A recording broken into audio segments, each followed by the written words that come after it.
There it goes. Cool. Right. So just wait for the Twitch feed to catch up. We're in. Cool. I've laid out the quest room and stuff. Yeah. I couldn't remember how many deviants we rolled. Was it 4? Yes, I believe it was. Well, I've stuck 4 down. I've put all the cards down. I don't know if you can see all the stats or not. I can turn the lighting down a bit if there's any glare on the cards and stuff. Yeah. There's a large belly in the way. I was going to say, there's a jack in front of the screen currently. I can't do anything about a large belly. I'm struggling with my own. No, the cards are fine. So I've got on my notes that the quest room's explored, and obviously being the highest initiative, I get to go first if I so choose.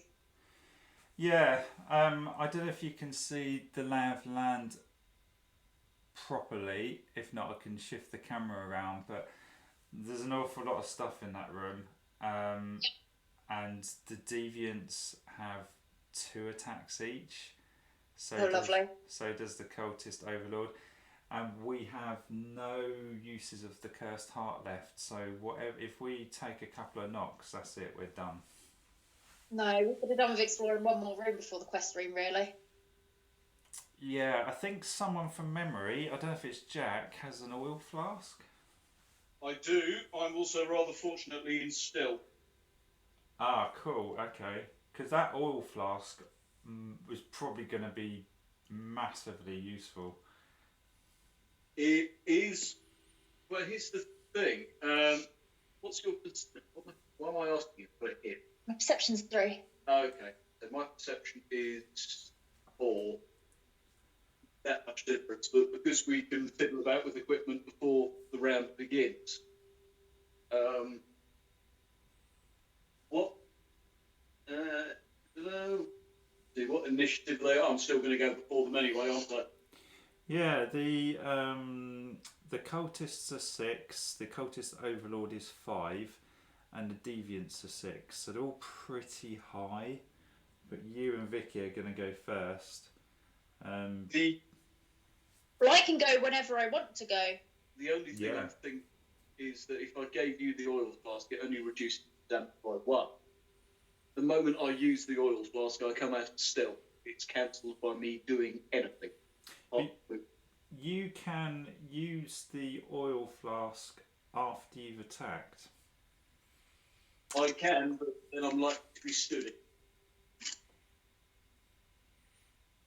Yeah. I'm more thinking that if Vicky moved in, chucked the oil flask, then stabbed something, she gets the free movement away.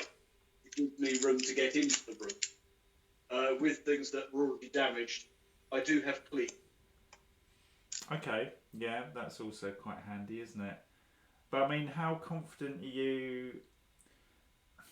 Because presumably, if you were going to toss it, poor choice of words, but you would need to, come out of stealth, kill the thing you're next to, so you can then chuck it, presumably. I'm not that confident that I would kill them, bearing in mind that I am on -1 to my strength second. Okay, well the deviants have 5 life, the grim cultists have 3, but it's one of those stats which ramps up every time there's another one of them, so they're currently on 3, 4, 5, 6, 7, 8, they're on 8 life. Well, with the oil flask, Vicky would be doing 2d6 plus 3.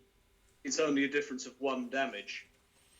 Yeah, that's true. The deviants are actually quite low endurance as well. They're endurance 3, whereas the cultists are 5. The cultists are hard, so the oil flask might do quite a nice job on the deviants.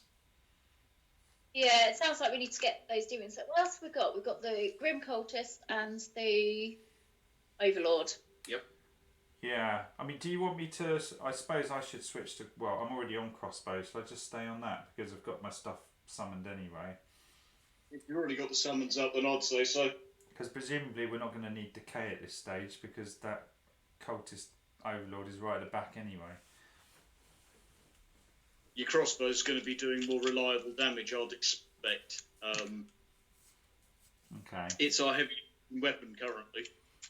I'll stay on that then. So, I mean, the question is, can Jack do 5 life points of damage with his uber hit on a deviant? Yeah. Because if you can do that, you'll probably be better off chucking the oil flask because you'll do slightly more damage. The issue there is me getting in, mate. That's part of it. Oh, I believe I'm the two. But that's fine. I can take my go. I can sidestep into the back of the room, and then you can come in and throw the oil flask. That's true. Yeah, Vicky's massively manoeuvrable. Yeah, and so while it was thinking about keeping the assassin going, it is just thinking that your formation might need a bit of a tweak. Yeah. I mean, it's quite nice that Vicky goes first or can go whenever the hell she wants because she can dart in and out, she can always create a gap for you. There is part of that. Part of it has been thinking because Vicky can delay to go whenever she wants, can choose to go after me immediately. Yeah. So if I'm standing at the door in stealth, it gives me time to move in, Vicky to step up. You know, anyway, for the time being, let's start murderizing things. Well, we're going to have to do massive damage, whatever we end up doing. Yes, and so am I really the only one who's got an oil flask? I have bandages. We burned 2 earlier in trying to dig ourselves out of other crap. So, what are you doing, Vicky? Are you going to move forwards or are you going to move kind of diagonally down along to take one out near the bottom and the top? Probably down into the doorway and then forward 1. Just a thought, actually, for a second. Mm-hmm. With you, Liam. You'll be pointing at the screen here, so this won't make much sense to the stream. If you can move to there, stab I can't see him. through your bit. If you move to there, stab him. Yeah. As you're moving on the attack, move there, stab that. Yeah. Just move back there, stab again, move your up and move to get out one. Or back into the doorway. Yeah. Then I've got 2 of them damaged, so I can feed through the bomb. Yeah. Yeah. That works. Okay, we have a plan. Okay, so, I'm going to step forward 1. Yeah. So you're now then threatened. Yep. I am now going to use my movement to stab. Just stab, you don't need to move. I was going to move 1 and stab him. You can't, do you? Yeah. Any difference, really? No. So I'm going to use my movement to step forward and stab it. Okay, so you're next to 2 now, yeah? Yeah. Which one are you stabbing? The one north or the one east? 1 north. Okay, I'll chuck a pencil there. 3. Okay, so I've rolled a 5 and hit it. Nice. So he's got an endurance of 3. Yeah. And you've got your gun and your wrist gun back, I think.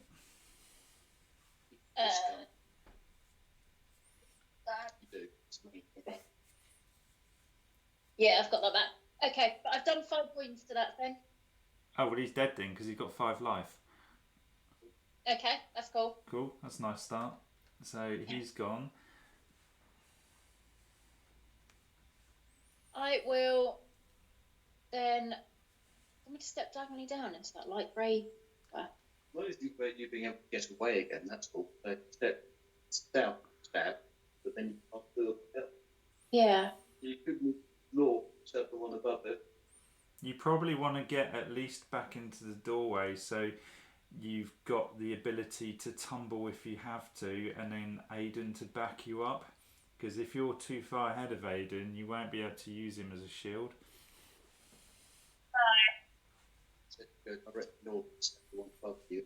Oh, remember, because I keep forgetting about this, we've got my suicidal, I think I was quoted on this last time, floating ball sack, which is -1 to hit. We can toss him in there.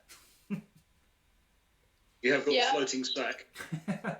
So Sackboy could go in and just be a general pain in the bum. Okay, well, let me just attack the one beside me first, because I can move afterwards. Okay. And then I can put something out. So, I missed him. So I'm not going to move. I'm just going to attempt to attack him again. Which I've hit him. Cool. I only did 1 wound though. Oh, that's a pain. Okay, so he's got 1 wound. And then I will step back into the doorway. Okay, so Jack can still get through at the minute. Yeah. That's the plan. The ball sack goes next. Well, I don't know what Jack's planning, so Jack, you might be better off positioning my ball sack. That's the thing, is I can't really see where it's going to be useful to put it, to be honest, right? It might have to wait till next turn. Well, it can be used as a speed bump, because if it's in the room, it's going to threaten them and stop them from moving. Yeah, but he might also get blown up with bomb too. Oh, it's indiscriminate, isn't it? Yeah. Where are you planning on tossing your bomb? Well, I'm not certain where I'm going to toss the bomb, if I'm going to be brutally honest. I'm probably better off aiming that at the cultists and the Overlord, aren't I? Yeah, I suppose it depends what's left of the deviants. I mean, I could put the floating ball sack, or necrobloat as I should call it, in front of Vicky. So it doesn't block you, but it creates like a speed bump. That is true, and just for the record, I am going to rename it the Necro Scrote. That's brilliant. The Necro Scrote. Would you want, Vicky, would you like a Necro Scrote in front of you? Yeah, I think I could do that. Yeah. Because that would go now, wouldn't it? What does it move? I've forgotten what it does. It moves... Is it long enough? Well, it's got... Hey, don't diss the Necroscrote. It's got a movement of 5, but it can move and then it can move again. That's all it can do. So it can move up to 10, so it's pretty quick. So 1, 2, 3, 4, 5, 1, 2. So it's just flapping away in front of Vicky. Awesome. Over to you, Jack. Okay. Well, here's the problem. I actually only have a movement of 4, don't I? You do. Boots that make you run faster. No. Goes down to 8 into the armour. Just a... Well, 1, 2, 3... Is there any chance we could move the Necro Scrote just down 1 from where it is? Yeah, absolutely. And I'm just thinking, actually, are we going to end up blocking Aiden? Do I need to keep the Necroscrote back? Because if Aiden can't do his attacks, that's going to be a real pain, isn't it? It's a pity we can't defer the Scrote moving. I'm just going to read its rules for movement. Can move through squares occupied by other characters. Cannot be threatened. So actually, that's great. You can go wherever the hell it wants. So it could still be used as a speed bump and not get in the way. So I could... In the corner of the room. Move it forward a couple. Yeah, I mean, it could tie up a couple of deviants, or if Jack's looking to pummel the deviants, I could send it up north a bit and tie up a couple of the cultists further up the board. Depends where you're planning on detonating your oil flask. Well, the first thing I'm going to do is get into the middle of 3 of them and swing the axe. I've got just enough movement with 4 to position myself just north of the one with 1 wound. That's surrounded by 3. 1, 2, 3, 4. Oh, I've got you. So I'm just going to move you so we can see where you're going. So 1, 2, 3, 4. So if I'm placing it right, I think it's there, is it? So now, my first attack cannot miss. Also has +2 damage. So before you swing that thing, if you're going to go there, let's assume for a minute, who are you going to target? Are you attacking the deviant to the south or something more meaty? I'm going to go for the... is that a Deviant. deviant to my north or is that a cultist? The cultist to the north, and to the east and south is a deviant. The deviant first. What's the health of the cultist? The reason I'm looking at it is I bleed the top one, attack the bottom one. I bleed back, grab double back. I had 2 attacks. Yeah, I know you do, but you might as well attack one that's lower wounds than. Okay, So I don't waste that on one with lower wound. that's fine. What? How many health does the cultist have? The cultists have quite a lot. They're currently on 8, I think, because of that annoying plus bonus. But what Jack could potentially do if he started off, just as an example, Jack, if you started off swinging to the east, there's a good chance that you'll kill that cultist, so you'll kill that deviant to the east, because they only have 5 life. And then you could cleave south and then kind of cleave round to the north. If you started at the south, you're kind of almost taking your super hit and wasting it on a chump who's already been wounded. But then if you put your super hit on the guy in the north, you might not kill him. Yeah, I think you're probably right there. So let's go for the one to the east. Well, if you're gonna do that, shall I put the necroblow up here?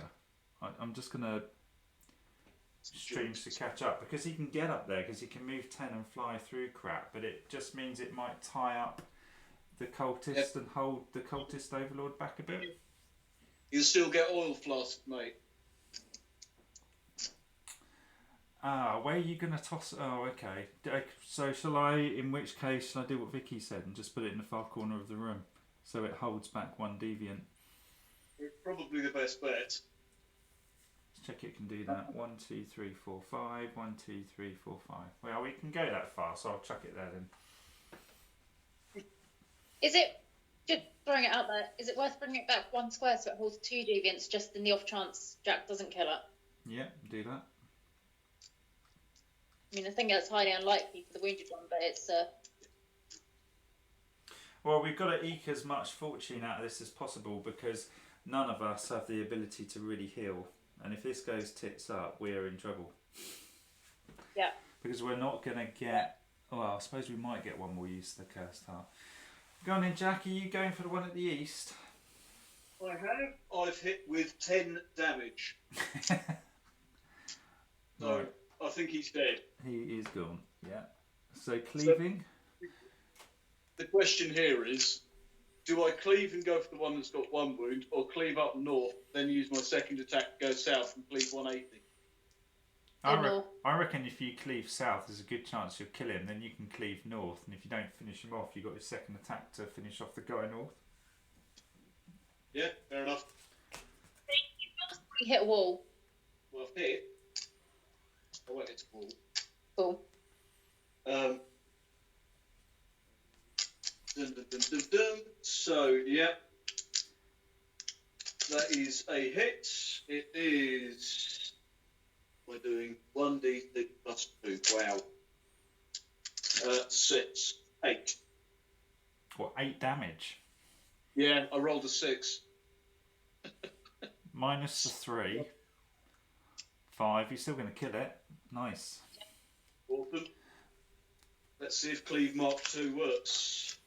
So this is on the cultist. He's got an endurance of 5. They're quite tough. Well, I could, but I'm not confident I'm going to do much in the way of damage. Positive thought. 4, 2, 6 damage total. So 1 wound. Okay. Cool. Well, you're right, I did damage you. So second attack, non-bleed, is a feeble miss. Okay. Alright, oil flask. So oil flask, it's a 3x3 area. So either I can try and blat most of the cultists, or try and take in the Overlord as well. 3x3 area. It's got to be. What about that pool of 4 cultists towards the right side? Sounds good to me. Sort of what I'm thinking is we can hit there. Where is the Overlord exactly? He's top left corner. Kind of in the shadow. I was hoping I could hit him in at least 2 at the same time, but... Okay, so we shall go for 4 of them. 2d6 plus 4 damage. Be good, be good. Pretty good. Be good. On 13. 13 damage. Yeah. Well, that'll do it. Nice. 8 health. 5 endurance. Yeah. That kills them all. You just nicked the lot. Yeah. I was actually thinking it's the other way I could play this character. Just strap an oil flask to my nuts and I'll run in and teabag. Well, it's not a bad idea. I mean, you can actually buy gear which gives you more belt space as well. I mean, we could just load you out with oil flasks. That'd be hilarious. Because, I mean, you're going to always be in a decent position to do it on top of all your other stuff. And actually, after when do you... It's a shame, if you get that magic going as well, you could potentially do a shot as well by moving yourself away, doing a shot and doing oil flask as well. It is possible. Anyway, so they're all dead, aren't they? 4 of them. Yeah. That oil flask has made a massive difference. Redeem myself. So what's that leave us with? 2 deviants and... 1 deviant, 2 grim cultists, and cultist overlord. Nice. Yeah, I mean, that's pretty good. I thought we were going to be up the creek. And the deviant's tied up. Yeah, he is tied up with a necrobloke. He's going to be threatened by it. Yeah. Remember, it's worth trying to search that sarcophagus because you can search it twice, and if you get lucky and roll a 5 or 6, the stuff that's in there is worth a fortune. Nice. Yep. So going for that. Okay, I mean, Jack's kind of a bit stuck now, and this is kind of where you need that spell, don't you, to pull yourself back out of harm's way. It is actually me thinking that, weirdly enough, when it comes to equipment, I'm better off looking at armour than evasion. Because I don't have much in the way of stamina. No, But- well, unless you decide to start tanking your endurance so your base armour goes up and you get more stamina. Possible, but realistically, I'd have to be dividing my bits between that and strength in order to keep my damage relevant. Yeah, that's true. Cool, okay, so Vicky's gone, Jack's gone, it's all the bad guys now, isn't it? Unfortunately. What's their initiative? So the cultists are 6, deviants are 6 as well, and the cultist overlord is 5. Yeah, Right. they will go first. Okay, so do you want to roll for behaviour, one of you, for the deviant? Jack's the behaviourist. 4. 4. Let's mark it up. So what they got? They've got each deviant without a target moves towards the nearest accursed and targets them. Well, it can't because it's already threatened. Each attacks their target with assault. So it's going to assault my necroscrote. But they're on -1 to hit because that's what the necroscrote says. It's a slippery scrote. God. -1 to hit on all attacks against it. These things are great.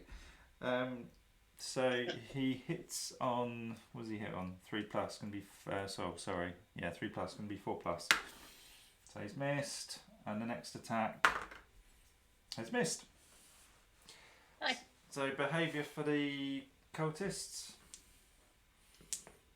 The cultists are on 1. 1. What have they got? They have each cultist without a target moves towards the most wounded accursed and targets them. Each attacks their target with slash. Slash is actually vile, it's 2d6 damage. I've got a feeling I'm going to die for my sins there. Oh, yeah, that's fine. Well, how much stamina have you got, Jack? 2. So you can tumble at least 1 attack. Yeah. They've only got 1 attack each, haven't they? Yeah, I mean, we have to hope 1 misses, I guess. Who's the most wounded out of you and Jack, though? Yeah. It would be me. Even with my... He's got the one severe victory wound as well. Okay, so the Grim Cultists move 5. So this one here would go 1, 2, 3, 4. Oh, we've buggered up. Why? Because Jack is standing on a raised area. Okay. What would that have done? But it wouldn't have changed the. Wouldn't have changed the oil flask. No, that still would have done its thing. And The thing he took out by stabbing would have also been caught by the oil flask. that's true. So if I move Jack Just back one. he still could have stabbed the one to the south diagonally. He And couldn't- everything else would have died by the oil flask. Yeah, so actually it's irrelevant, isn't it? It just means you're in a slightly different position. So the only reason I noticed this when I was moving this cultist because I was looking at the map. So 1, 2, 3, 4, Yeah. 3, 4, 5. He just can't get to you. He's better off going that way so he doesn't get engaged by the necrobloat. This one will come down though. So 1, 2. So what's that hitting on through 3+? So 1 attack hitting on 3+. Yeah, it's missed you. It's a 2. Oh. Jammy sword. Okay, we got extremely lucky there. So then it's the cultist overlord. Do you want to do behaviour? Yeah. Behaviour is another 4. You sounded like a game show host then. Well, unfortunately, with the D6, I can't go the full Len Goodman. So 4. If without a target, move towards the nearest Accursed and deal scythe attack. He moves 4, so he's not going to have enough movement either, so he's just going to come down, sit there, kind of look all grim and menacing, I suppose. Scythe attack, by the way, scythe attack is 3d6 damage, so if he does hit us with that and you don't have stamina to tumble away, you're pretty much dead. Well, I'm getting used to it by now. Small because I do legitimately have a skill which makes my death rolls easier. I think you can only die 3 times in this game though, and then you're dead. Dead. If you haven't gotten rid of the injuries, I assume. No, permanently dead. No, I mean between dying a third time. No, you're just Third permanently time dead. full stop. Yeah, I have a feeling if you just rack up 3 permanent injuries, regardless of whether you heal them, I think you might be dead. I'd have to study the rule book, but it came up in the group. Which surprised me because I thought you could just keep healing them. Yeah. So I'd have to recheck it, but that's kind of what they seemed to think at the time. Anyway, he's done.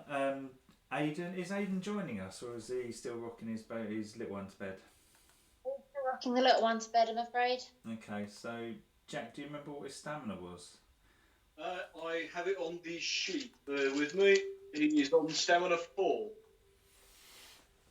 He's in offensive stamina currently.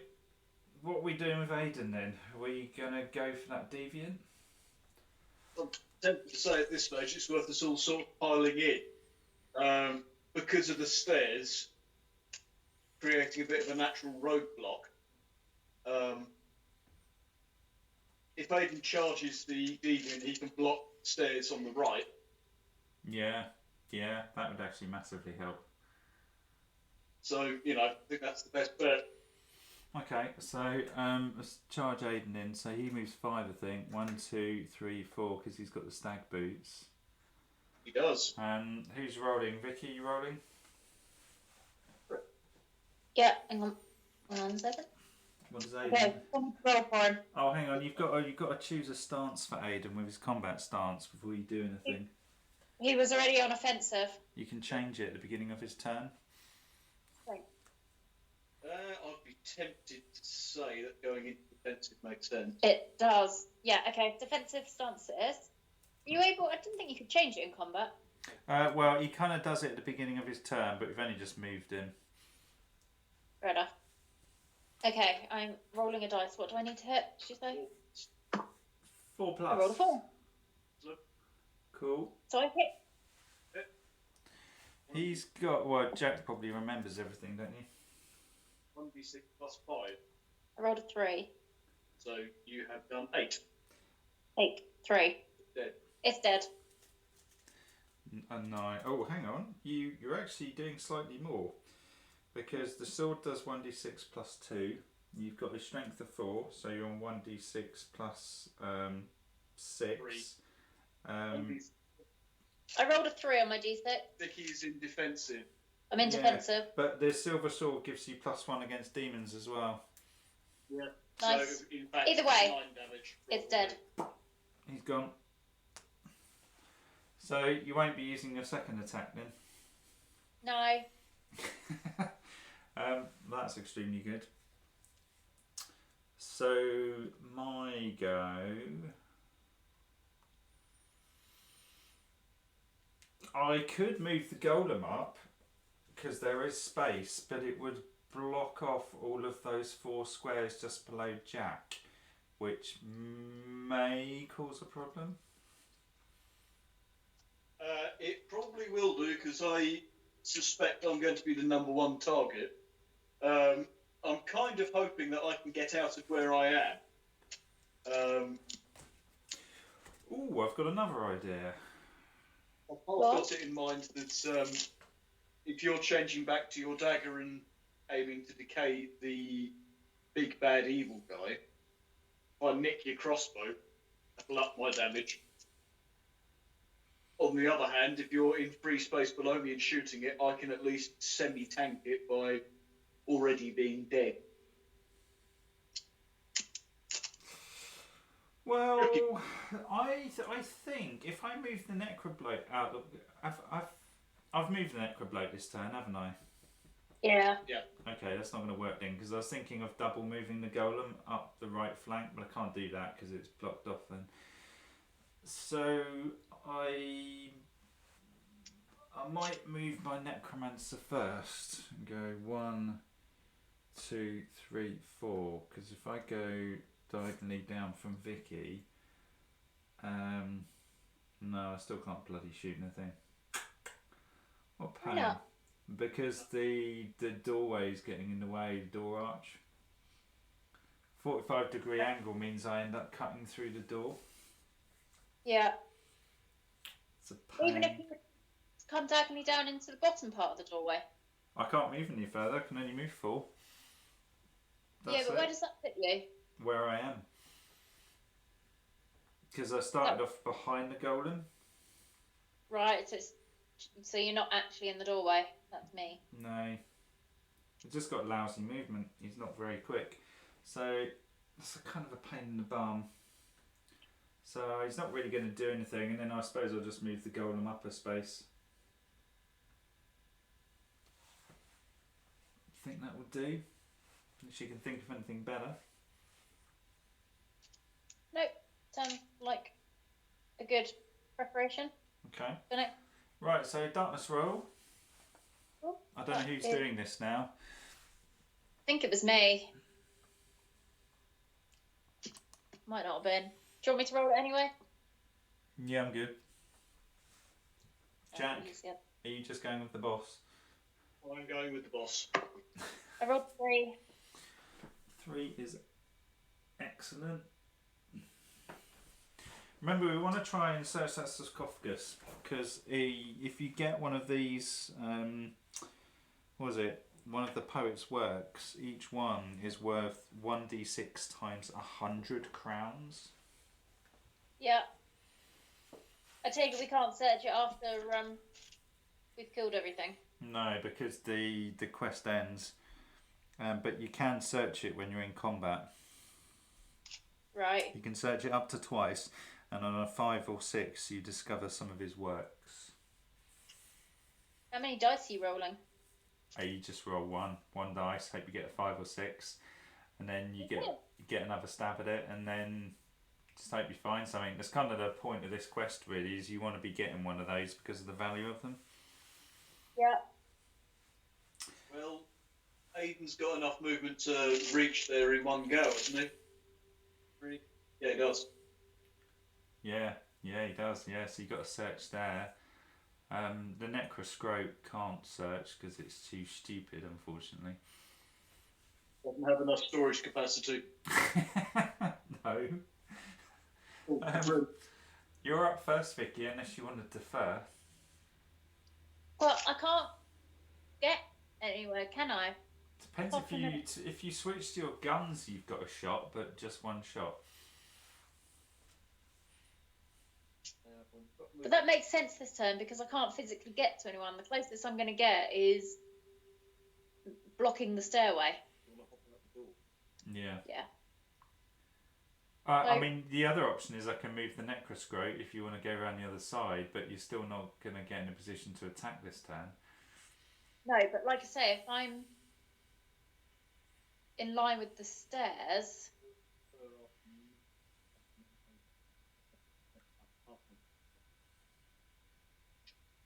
No, I'm just thinking, if you move the Necroscrote somewhere up the stairs to tie something up, then I can run in line with the stairs, and I can shoot something.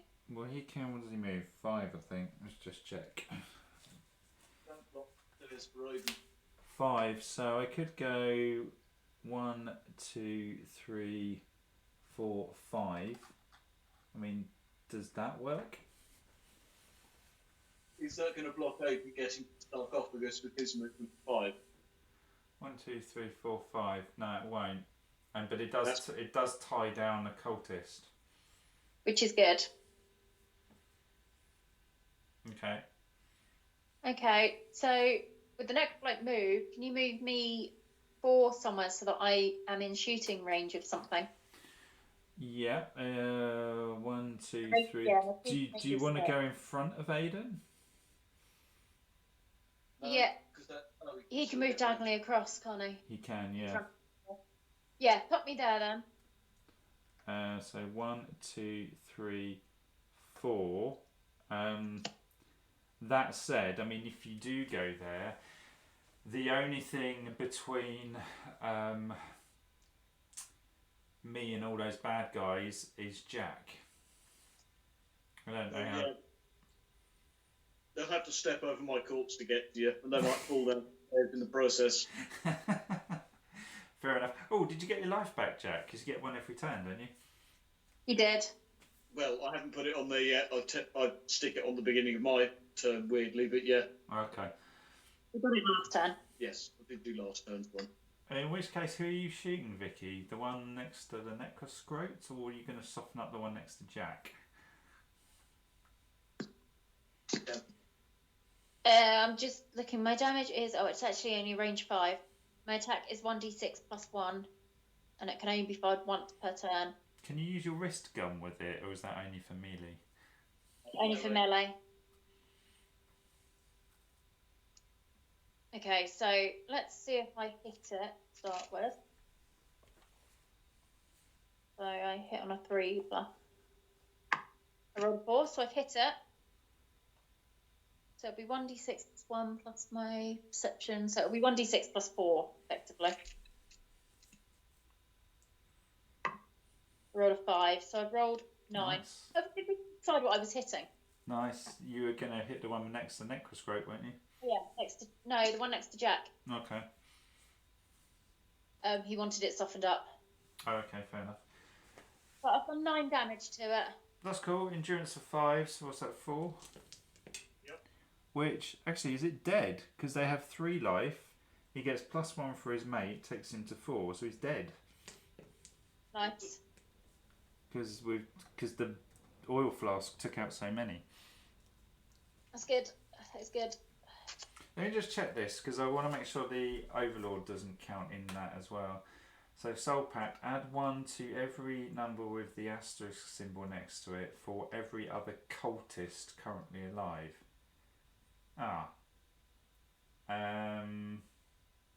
No, it doesn't include him, because in the stats at the top, the Grim Cultists say melee human cultist cursed, and the Cultist Overlord says melee human Grim Cultist cursed leader. So I assume he's not included in that. I agree. God for that. Otherwise, all the ones I nuked would still be alive. I'm just going to shut up now then. Okay, so he's dead. That's cool. Jack next. Right. Well, do I run away because I'm squishy, or do I back off? That's the question. I think I'm going to climb upstairs and twat the thing in front of me. I think that's my best bet, really, isn't it? Well, I reckon you could actually kill the cultist because he's only got 3 life. And if you kill him, it means that your 2 stamina to tumble will actually save you from the cultist overlord. Well, let's go for it then. So let's move up the stairs and twat something. Because there's no way you're going to kill the cultist overlord. He's got 35 life. Okay, let's go for it. Okay, so on the cultist then, he's got endurance 5, 3 life. Or 3 Okay, life. attack 1. It's a 1. Oh, hang on. I'm talking crap, aren't I? He's on a different level. Sorry, you'd have to hit the cultist overlord. Oh, is he the one directly in front of me? Yeah, because you're on the stairs, unfortunately. Oh well, still blocks things off from getting to you, and you can get in and crossbow him. Yep. That's fine. And being able to tumble 1 means I can get out and still block him from accessing you the next go, so I'm fine with that. First attack missed with a 1. Second attack went completely the other way. Crit hit. So that is, bear with me, 1d6 plus 2 plus another 2. Okay, so 10. So He's got an endurance of 6. 4 wounds. Okay, that's cool. It start. But these staircases are actually going to make life a bit easier for us, particularly with you crossbowing it up. Yeah, those staircases, the oil flask, and Vicky just pecking off some has saved us massively. Yep. And also your hitting's been pretty good too, that cleave. And so, the cleave actually had no effect, remember? Oh, did it? Oh, of course it did. It was on a different level, wasn't it? But no matter. Things have still died. Right, okay, that's cool. So, it's then the bad guys. So the cultist would go before the cultist overlord. So he's initiative 6. And he has got behaviour 4 again. He can't hit you though, because he can't hit you on the diagonal. He's got to be directly in front of you, I believe, because you couldn't hit him. He's going to attack the bloke then, isn't he?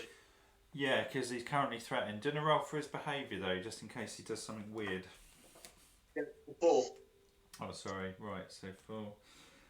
So he's going to do slash, so 2d6. So he's getting 1 attack against the necrobloat, which is critted. So the necrobloat is, well, fucked basically. 2d6. Oh, was not a very good roll. 5 plus his strength of 2 now, so that's 7. The necrobloat has an endurance of 2, which is rubbish. So that's 5 damage, I think, but it's got 6 health, so I think it's got 1 left. Right. Good job. Good thing as well, so that's going to help your... Sorry, I'm taking it as... You have still got the crossbow, right, haven't you? Yeah, I've still got the crossbow on. Good, it gives you a +1 to hit, I believe, doesn't it? The Yeah. bloke. Yeah, okay, that's cool. Is he just... Yeah, he's just got 1 attack. So it's then the cultist overlord and a roll for behaviour. That's a 1. What is he going to do?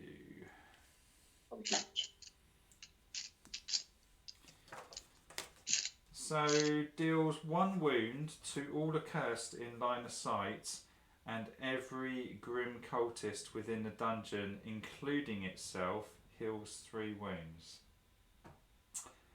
Okay, What so a my bastard. anti-hit of 4 damage has been mostly negated. Well, you can't see me, but Jack, Aidan and Vicky, you'll take 1 wound.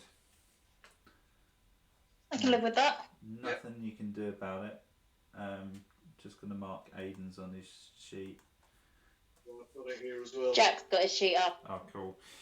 And what was the other thing? And he heals 3 wounds on every grim cultist, including himself. So sadly, the 4 wounds Jack did now goes to 1. Yep. That's fine. can live with that. It's just my job. Stand here and stop him getting to Liam while Liam shoots him. Yeah. So it's Aidan. Yep. So run for the chest. So Yeah, he's I got would. stag boots. So 1, 2, 3, 4, 5. So he can get next to the sarcophagus. So in his turn, he can do a search. Who wants to roll this? Because you want a 5 or 6, otherwise you find nothing. Go for it. Okay.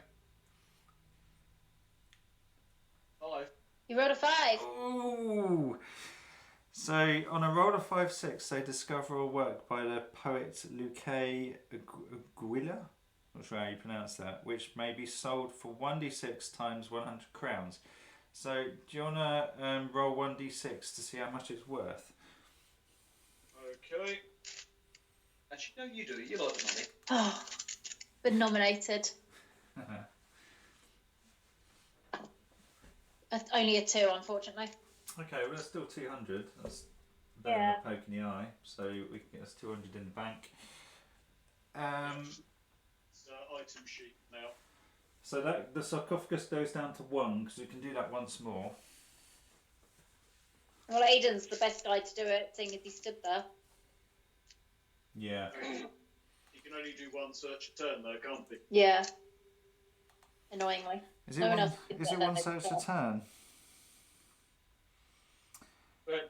Search takes up one if either your movement or your attack, doesn't Oh, it? sorry. So I was kind of wondering if anyone else could do it this turn. Well, I'm too far away actually, so there's a moot point.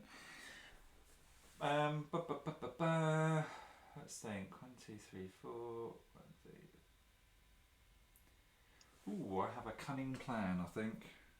1, 2, 3. So I think I can go 1, 2, 3, 4, and then squelch down my golem here, and then move diagonally 1, 2, 3, 4. No, he won't be able to fit. Necrobloat's in the way. What a bastard. Oh. Well, shall I leave my golem there, or is it going to get in the way at the bottom of the... Leave him there, because if I get in trouble and I have to run away, the golem can then block the bottom of the stairs. The only thing is does it leave you room to stand in there and shoot the overlord? It does, because I can now move over, and I've got the protection of the golem, as do you guys, because you can move diagonally past the golem and use it as a meat shield. Yep. So I'm gonna shoot, which I haven't done in a while. What have we got? 2 attacks, is it? Bear with. Yep, you have 2 ranged attacks. You are hitting on 3+. Yeah, +1 for the crossbow, +1 for the ballsack. 3+ is a 5. That's cool. And it's do 2d6 +2 plus my perception. Well, it's 5, isn't it? Because the bloke gives you an extra perception as well. So 2d6 +7. Yeah, that's amazing. I'm actually thinking of having a second necrobloat at some point. So that's 9 + 7, 16. Very nice too. Minus... Was that the cultist? Yeah, that was on the Grim Cultist. That maybe I shot the wrong one. I don't know, but yeah, I put it on the. Oh, sorry, I put it on the Overlord. Sorry, I shouldn't have said Grim Cultist. He's the one I was targeting. Doesn't matter. Either way is good. But 16 would mean 10 wounds on him immediately. What do you want me to put the next one on? Carry on with the Overlord or shoot the Grim Cultist? I would say carry on with the Overlord because I suspect Vicky will be able to get him stabbed. Yeah, we've got to be careful not to kill everything though until after Aiden's had his go and... Liam goes after Aiden. Okay. And Liam's the one doing the big damage at the moment. Yeah, he is, but if you and me take out what's left, There's no way up.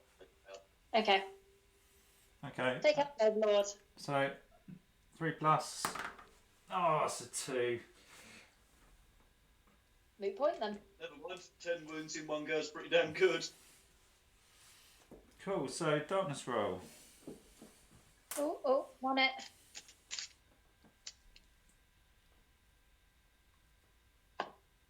Oh. Uh oh. A be fair though, the dice didn't actually roll; it just dropped out of my hand, but it did land on a 1. It doesn't matter actually because we've got some safety nets because we're going around the clock, so it moves on to the beginning again, which means we get a vial back. Does it though? Because we're in the quest room. I thought it just froze where it was when we were in the quest room. It doesn't move when you explore the quest room because normally every time you explore a fresh section of the dungeon, you move it on one. But with the quest room, you don't roll to see if you get monsters or an event or whatever. You actually resolve whatever the quest room says. Yeah. But aside from that, every time a 1 comes up, you still keep moving it around. Fair enough. So that's not the end of the world. In fact, it gives us a cursed heart back, so it's actually quite useful. Cool. Vicky? So we're definitely not rolling. Oh no, because it didn't land on the red. Okay.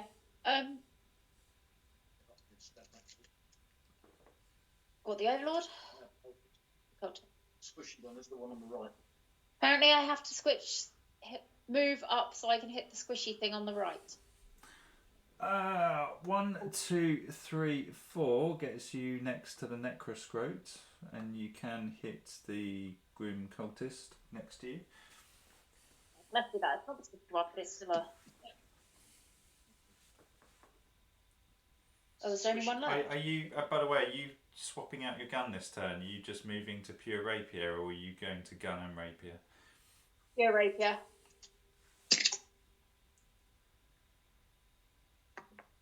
And I've hit it.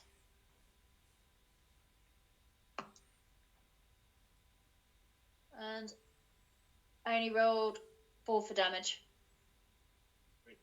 Really, I rolled a 1. Well, that's unlucky. And he's quite tough anyways. And oh, hang on, he's endurance 5. So you got 2 more attacks. I critted it. Okay. So 9 damage. So 5, so it's got 4 wounds. It's dead then, because it's only got 3 life. Because all his buddies are dead. They got incinerated by Jack's bomb. Are you moving after that attack, Vicky, or Sorry? are you using your movement to move up to the cultist overlord? Apparently I am, so yes.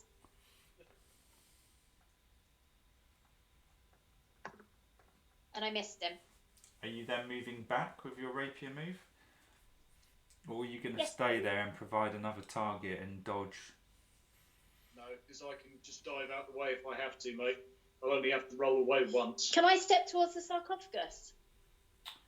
You could do if you wanted to. Let's step that way.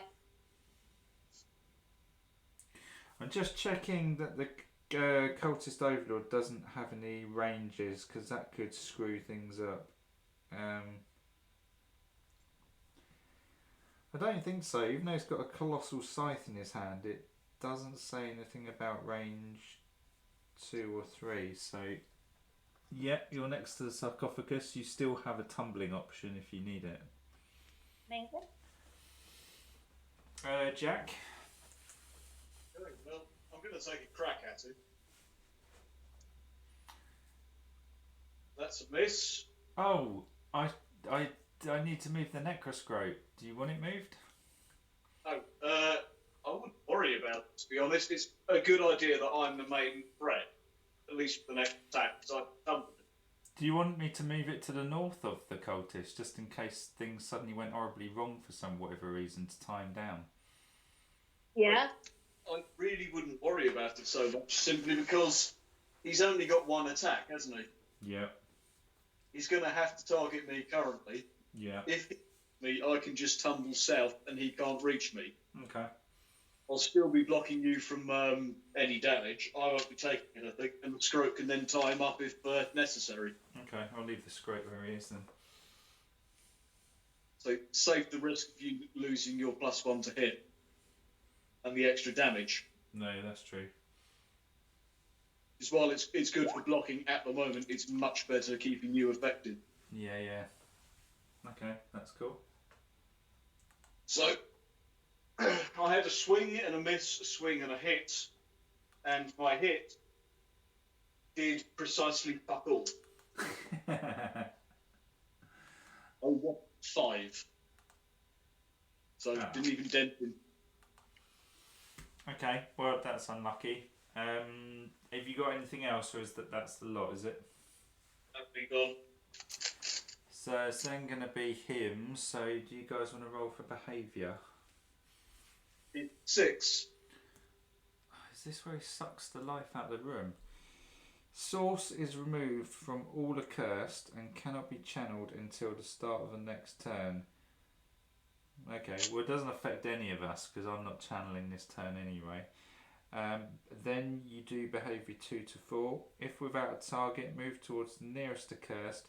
Deal scythe attack to their target. This is 3d6 damage plus his strength of 5. So who wants to take this hit? Me. Jack. He's got 2 attacks. So Jack hits on 3+. He's hit you. Okay, I shall tumble down. Okay, so then he's going to target Vicky. How can you target me?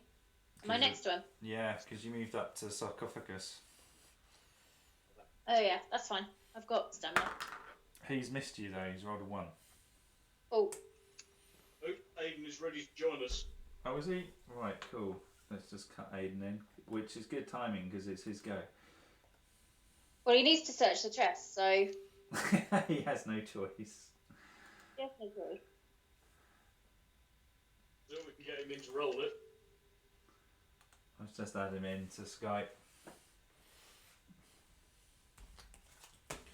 We'll find out shortly how much he's been drinking. Right, Aiden? Oi, oi. Is this sober Aiden or merry Aiden? This is fatigued, Aiden. Oh dear. Well, you don't have to do too much at the moment because we've kind of wiped out the quest room almost. Oh. Well, fair enough. Jack, for a rather well-placed oil flask. Oh. Burn them all. Let God sort them out. Yeah. He'll recognise his own. Vicky stabbed a load. I've shot up the boss man a bit, but it is actually your go. You searched the sarcophagus last turn and earned us 200 gold. You've got the option to search it again if you want to, or you can move around and attack. But every time you search the sarcophagus, you roll a dice. If you get a 5 or 6, you find a bit of the poet's work, and it is worth 1d6 times 100 crowns. We've only got one more chance to search it though, and we have to search it before everything dies. Alright, I'll give it a search then. What happens if I roll a 1? Then you suck. Alright, okay. Shall I give it a go then, shall I, if it's my go? Yeah. 2. Oh. Oh, after all that, we waited all this time, you rock up and roll a 2. Yeah, well, you know. Fatigued. Okay, that's cool. We can't search it anymore, but we did get 200 out of it. So that's Aiden done. I'm going to whip out my crossbow. By the way, Jack has decided we're calling the necrobloat the necroscrote. Perfect. So I'm going to shoot the boss man. With a 3, which hits, and then damage is 5 plus 2. What am I piling on top of that? 5, 6, plus 7, is it? 2d6 plus 2, plus my perception of 4, I think. Plus 1 for the necroscrote. Yeah, so plus 7, so 5, 6, that's 14. Less is 6. 8 wounds, is it? Yeah, sounds like it. I'm going to shoot him again. So 3 plus to hit him. It's another hit. Pile on some more damage. We've got a hammer of social justice. When did we get that? We do. We picked that up at the end of the last quest. Ah. It's a really cool exorcist weapon. It's really nice. So for what was that? 7 plus 7 is 14. Less his 6. So another 8, is it? Yeah. So 5, 6, 7, 8. So he's not dead yet. He's got 35 life, that guy. I'm not dead yet. Shut up. Okay, it's darkness. Who's rolling darkness? Oh, me. You got sacked. Oh, I got sacked, yeah. Aiden, you walked into it, mate. Darkness is Alright, let's just do it. 2. Oh, I can move my golem up. 1, 2, Yeah. 3, 4. I might got sacked, but I actually did us a favour. Do you guys want my golem at the top there? Do you want me to smack him with the golem Yeah? before we move into the next round? Yeah, sounds like a plan. Although if your golem takes him out, we lose the souls, don't we? Oh, that's an interesting point. Is that how it works? Ich weiß nicht. I don't know. If he takes it out, we lose the souls. Yeah, it is true. Is it? What's he worth? He is worth 10 souls, so my golem is, he can stay at the bottom. He can sit there scratching his own ass. We can just sit there and annoy it so it hits the golem instead of one of us. Well, do you want me to still chuck him up there then? Just use him as a meat shield? Yeah. Okay, so blood golem's up there. It does... Oh, hang on, if I do that though, Vicky, you've got nowhere to tumble to. Or do you? Yes, you do actually, I'm talking crap. Okay, so you rolled a 2 for darkness. Vicky, she'll go. I am going to stab it. Because I still have my rapier on.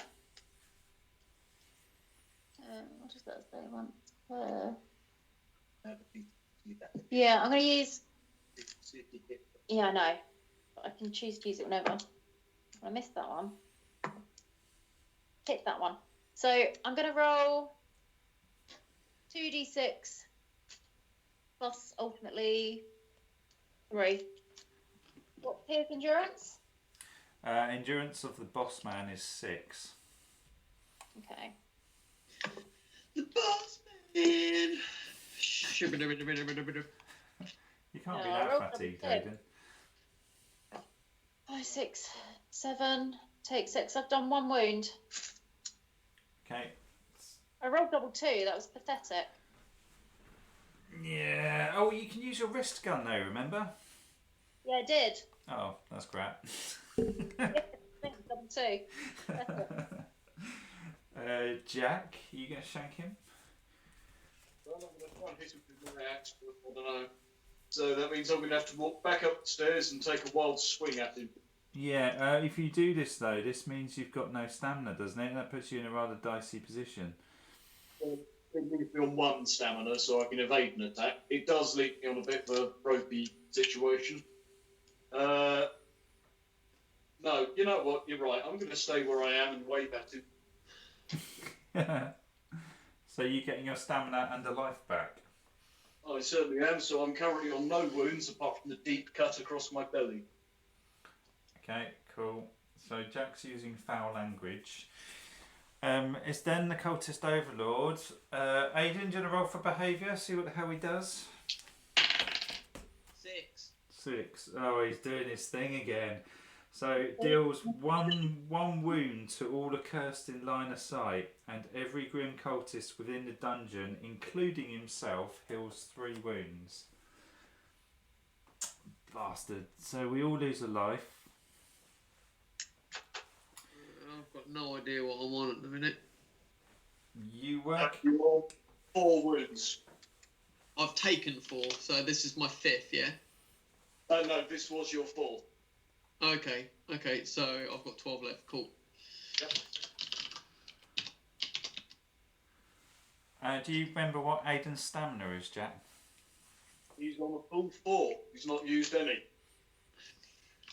Oi. Are you sure you wanted me to shove my golem up there? Because if I leave it up there, it means Aidan can't get in.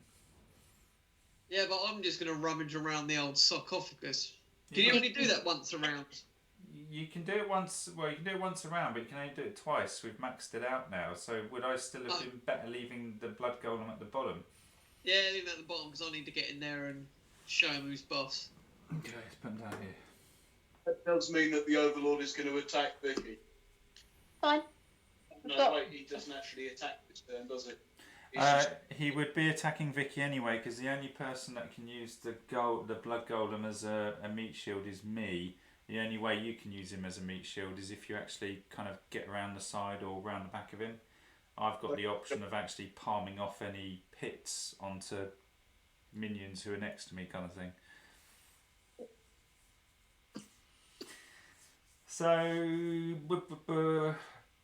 So he's done his thing. He's kind of stared at everyone and done damage.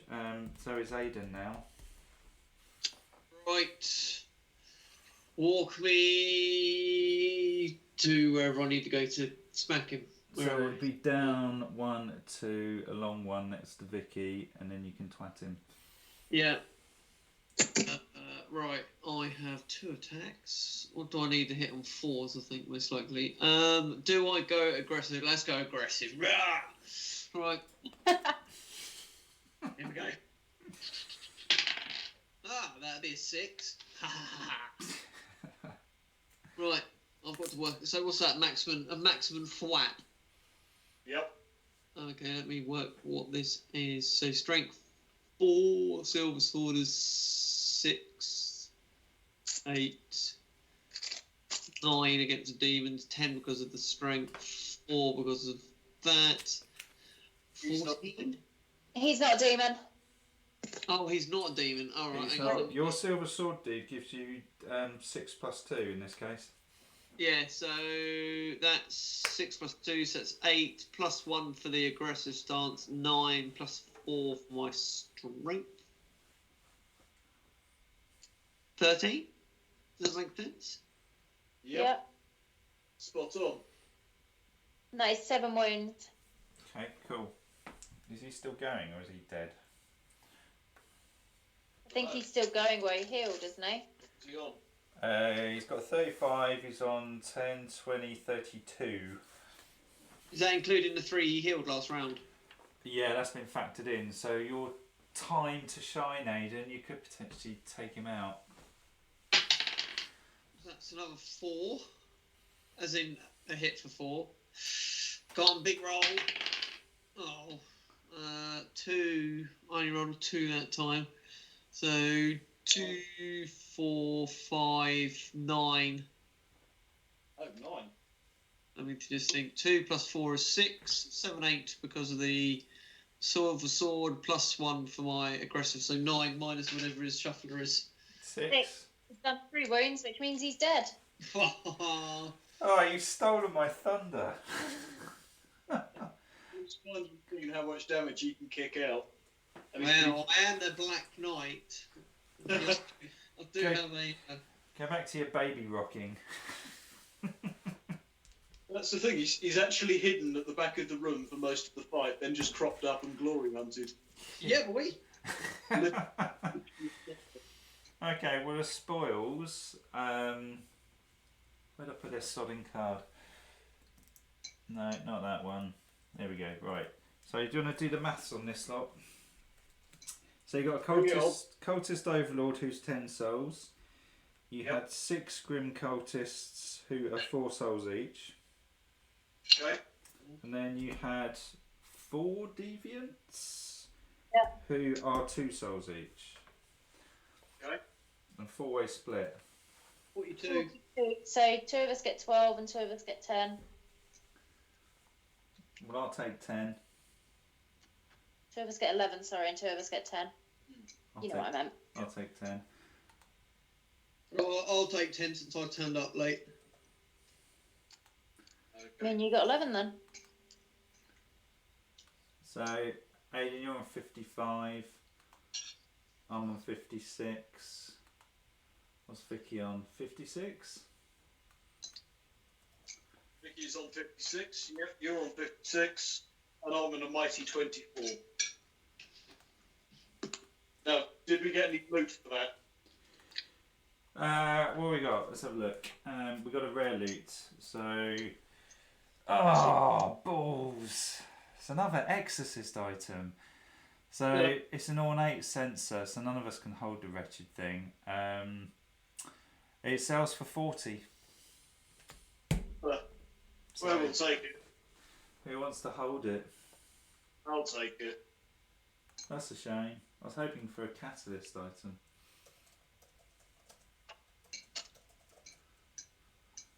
No matter.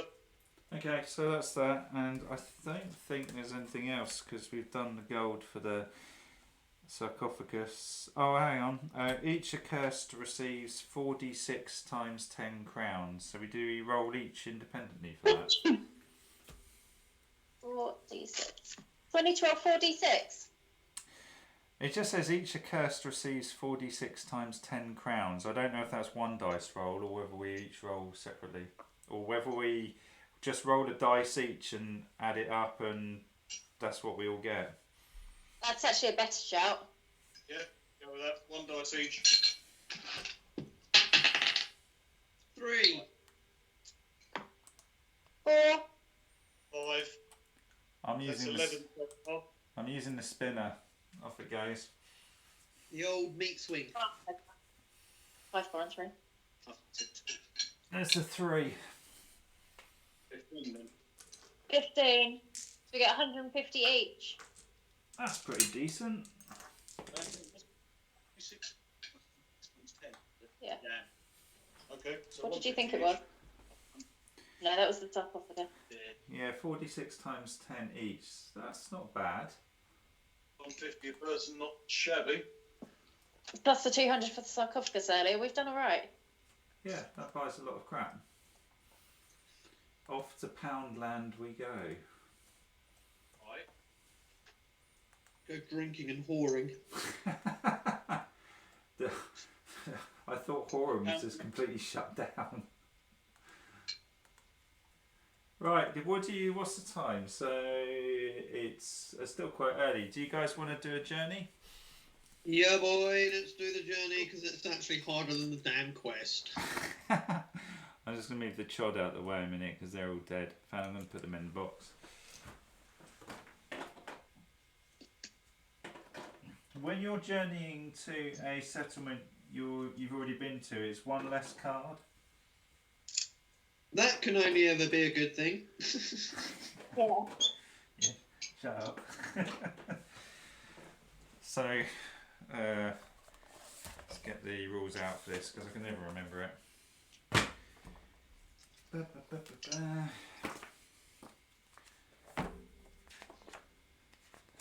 So, in true Aiden style, I'm consulting the old rulebook.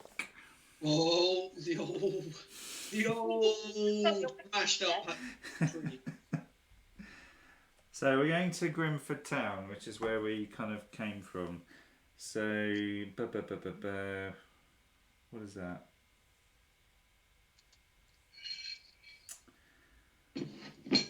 Where is the bloody rule?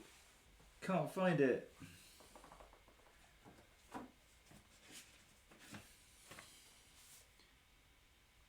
There we go. So it's normally 7 days to go to a town, which is criminal, really. So it's going to be 6. Let's get the cards of death. Right, I'm going to shuffle these. The cards of death. I don't like the journeys. It's savage. No, they normally suck big donkey phallus. Right, vote down to you guys. Do you want 6 off the top or 6 off the bottom? What about 3 and 3? Yeah, 3 and 3. Let's keep it interesting. Let's mix it. Let's just freestyle it. I think we got your belly grown in high def then. Right, there's 6 cards. So, and also we need the dread wheel thingy. Yeah. The old dread The wheel. old dread wheel, which starts up there. So, if you roll any doubles at the end of the day, it moves. So, day 1, we have a Colossus. So, here are the remains of an ancient colossal structure depicting the prophetess Vita. This unique landmark allows you to better locate your position with respect to your destination. You know, a local shortcut. The statue allows you to get lay of the land and plot a quicker course to your destination. Remove 1 day from your journey. Oh, what a shame. So, does someone want to shout out some numbers as to which card you remove? There's 5 left. Roll a dice. Okay. Yeah, 1, 5, 6, real. I'm getting the meat swing going. Number 3. That wasn't a nice one actually. Possessed woods, so that's gone. So, someone want to roll 2 dice for the end of the day, see if it's a double. Yeah. I got a 6 and a 3. Okay, so Dreadwheel doesn't move. So day number 2, dying. Doesn't sound good. The faint smell of blood is carried to your nostrils by the whispering winds. Up ahead you see what appears to be a body lying in a pool of its own innards. It could be a trap or someone who needs help. Well, if they're lying in a pool of their own innards, I don't think we can help them. As a group, decide whether to approach the figure or continue your journey unhindered. If you decide to approach, roll 1d6 and resolve the effects. 1 looks crap, 2 looks not great, 3's nothing, and then 4's like money and good stuff. Almost worth the risk, really, isn't it? Almost worth a risk, that one. It's like 50% good, only like 1 and 6, like, you know. What's wrong with you people? This is Darklight. You got the option to sod him. Well, we can rob him blind. What are you talking about? He's dead. He's dead. Number 1 is 1d3 severe wounds. Just bear in mind those cost 15 crowns each to heal, and you lose half your crowns as well. Round up. Number 2, you become ill, so you'd have to go to a healer and get rid of that. It's probably going to cost a bit of money. And number 3 doesn't really do anything, so 3, 4, 5, 6 is okay. 1 is crap. 2's not great. Go for it. Is this for all of us? It says, as a group, decide whether to approach the figure or continue your journey unhindered. Roll 1d6 and resolve the effects. And it says 1, you've been set up and get ambushed, suffer 1d3 severe wounds and lose half your crowns. If that applies to all of us, then I say sod it. Got no idea. Because otherwise we've just done that dungeon for potentially feckle. It was for the fun of it. What are the The love of the rewards game. on 4, 5 and 6, Liam? Well, 4, dying man, family been attacked by scorn. Upon returning to the settlement, you receive 10 crowns for each scorn killed. Did we kill any scorn? Don't think so. 5, you get a bandage and 2d6 times 10 crowns. And 6, you get a rare loot card. I still vote sod him, but it's up to you. It's group I'm always decision. going for them. They don't seem worth it. They're not bad, but Aidan, Jack? Yes, sort of. Just let him fester in his own entrails in that case. Okay, well that's gone. Does one of you want to roll the dice to see what it would have been, or do you not care? No. I'll roll it. I rolled a 1. Yeah, that would have been really shit. Okay, so that one's gone. So do you want to roll, Aidan, do you want to roll 2 dice, see if we get a double? Nope, that was a 9. Okay, so day 3. There is a raft. If you could cross these waters, you would save valuable time. The waters appear calm, and wreckage of an old shattered rowing boat means that there are plenty of materials with which to make a raft. As a group, decide whether to build a raft with which to cross the river or find another way around. Consult the consequences below. If you find another way around, you just carry on your journey. Find another way. I don't like this card. It nearly killed me. Well, 1 to 4 is really bad. It's severe wounds all over the place. If you roll 5 or 6, you shorten your journey time. Find another way. Yeah. They can stick that up your tailpipe and smoke it. Jack? Yeah, solve that. Yeah, I'll rate solid as well. So, Aiden, 2 dice? 5. That's not a double then? It's not double No. 5, is it? Okay. The next one is a husk horde. Mindless husks appear as if from nowhere, seemingly endless in number. They charge towards you, quickly picking up inhuman speed. They look ready to tear you apart. As a group, you must decide to fight or retreat. Then the group leader, which is Vicky, rolls 2d6 and adds 1 for each horse, we don't have any, in the group. Resolve the effects as follows. So if you retreat on a 1 to 9, we all suffer 1d3 severe wounds and add 1d3 days to our journey, which is shite. On a 10 plus, we add 1 day to our journey. If we fight, on a 2 to 7, we suffer 1d6 severe wounds. On an 8 to 10, we suffer 1d3 severe wounds and all become fatigued. On 11 to 13, it's all gravy. This is just crap either way. Yeah. I think by the sounds of things, actually fighting might be better for us because we don't have damn horses. No, I still think fighting's worse because if we become fatigued, that's not good.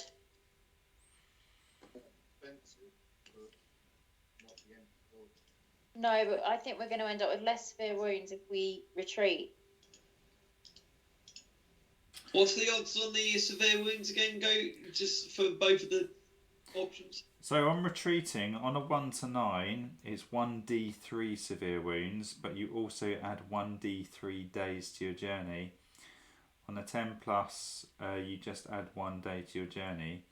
If you're fighting and you roll 2 to 7, it's 1d6 severe wounds each, but you don't add any days. On an 8 to 10, it's 1d3 severe wounds and you become fatigued. And 11 plus is fine. So fighting won't add any journey time, but there's a good chance you'll suffer more damage. If you retreat, less damage, but you might add some journey time. I mean, if you end up adding 3 extra journey days, you might actually be worse off. Yeah, that can certainly happen. Each severe wound costs 15 gold crowns to get rid of, so they can rack up a lot. It's a really hard one. I don't think there's a right or wrong answer here. I would like to retreat. Aidan? I reckon we should fight. There's a greater chance of getting away with it. Oh no, it's 7 versus 9, but there's still a. Yeah. I'd be minded to fight as well. I think we're going to end up being wounded either way. This way, we're going to get wounded, but we won't add days with it. It's the fatigue I'm worried about. Yeah, fatigue isn't going to affect us carrying shit. The pain to get rid of, but. Fatigued is a killer when you're fully laden. Fortunately, we're not at the moment. Well, if I side with Vicky, she chooses. She's party leader, or I side with you guys. No, I'm gonna side with the boys on this one purely because we got some money, so I think we can pay to get ourselves sorted out. But I just don't. If we roll 2 more days or 3 days on the journey, I just think that could be grim. Oh, 2 dice, yeah? 2 dice. I rolled 7. So, yeah, big old fight with the husks. So we each suffer 1d6 severe wounds. I've got 3. I've got 6. Oh Christ! Okay, so Jack, was that 6 severe wounds? Yep. Just writing that down. What did you get, Vicky? 3. Oh, that's not too bad. Aidan? Ooh, 4. yeah. 4. That's not good. Money. We're hemorrhaging money now. I have a 1. Yes. Oh, you lucky boy. That's still quite a lot of money. Well, what have we got in total? 3. That's 14 severe wounds between us. Jack already had 1, so 15 severe wounds. No, I didn't. I have an injury. Oh, yeah. So 14 times that by 15. That's how much gold we've lost. So, 10. How That's much, a Scottish prize. how much was that? 210. 210. Okay, that's a bit crap. However, Aidan, do you want to roll 2 dice for the last? 9, so it's fine. Okay, so the last journey is. The Lady Vita. No, it would be nice, wouldn't it? But it's not. It's a hermit. Through the gloom of a forest, you spot a wooden cabin in the distance. Its organised horizontal beams stand out between the vertical trees surrounding it. From here, it's impossible to tell if it's inhabited. As a group, decide whether to investigate or continue unhindered. If you choose to investigate, roll 1d6 and roll the effects as follows. 1 to 3, you're going to get a severe wound. Which could actually be 1d6 severe wounds. There's a whole load of stuff you do. 4 to 6, you gain 50 crowns. I vote we just sod that. Yeah, bollocks to it. I reckon bollocks to it. I don't know, in for a penny, in for a pound. Jack? Sorry? Stop that. Move on. Sorry, Vicky, you've been outvoted by a bunch of cowards. Alright. My vote was to move on. We pay for some of our severe wounds we've got. Or get another fix. Yeah, get another trouncing. Okay, so I don't think the town sequence will be so bad this time because it's usually the first couple which are horrendous, and we've kind of done that. So, do you want to do a town sequence or not fussed? You want to do what? Do you want to do a town sequence? I'm not too worried. Yeah, good town sequence. Jack? I really don't mind. So I'm easy either way from town, but Okay, well it's only 9 o'clock, so should we devote like 20 minutes, half hour to it and see what happens? Yeah, boy. Okay. Okay, so let's just stick us all outside town. And I'm just going to find out what places we already found. So we've already found a healer, an accursed guild, and a tattooist. I can't be bothered to get the tokens out, so I'm just going to pretend they're there. 1, 2, 3. So who wants to go where? There's a healer if you want to get your severe wounds patched up and stuff, or you can That go to... would make sense. Why don't we all just start at the healer? Yeah, we'll go to the healer then. Okay, so we'll go to the healer, which is location number 1. So I'm going to read out the things you can do. If we can find a book. So presumably we all want to deal with severe wounds. You pay 15 crowns to remove 1 severe wound. In fact, before I do that, I'm just going to total up all our gold. So, Vicky, do you want to add this up? Go for it, Jack. So you're on 152, I think, Vicky. Yeah. Aidan's on 150. I'm I'm on 150.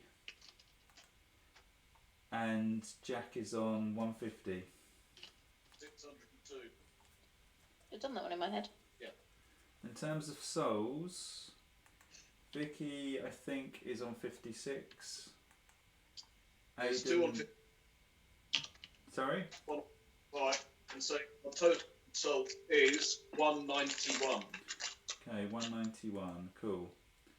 Only because Jack went and lost some. And we've also got those bits from the poet that we can flog for a couple of hundred, so we're actually in pretty good shape. So, does everyone want to just heal their severe wounds, bearing in mind they're 15 a throw? Yeah, boy. Okay, so Vicky, you've got 3, is it? Yeah. Aiden's got 4, I think. Yes, that's 60 gold. I've got 1, so I think we're on 8. And then Jack, did you have 6? I had got 6, so it drops our crowns down to 392. 392. And we also need to do, all of us need to roll on the events table. So I'll kick off. I've got a 6. 4 to 8 is a quiet day, so I'm all good. Vicky? 2 dice, isn't it? 2 dice. I rolled a 7. Quiet day, Jack? I've got with 7. Where's it? It's good. Aiden? I got 9. 9. Oh, extra bandages. A hole in the roof of this healer's storeroom has made them unable to store bandages without them being ruined.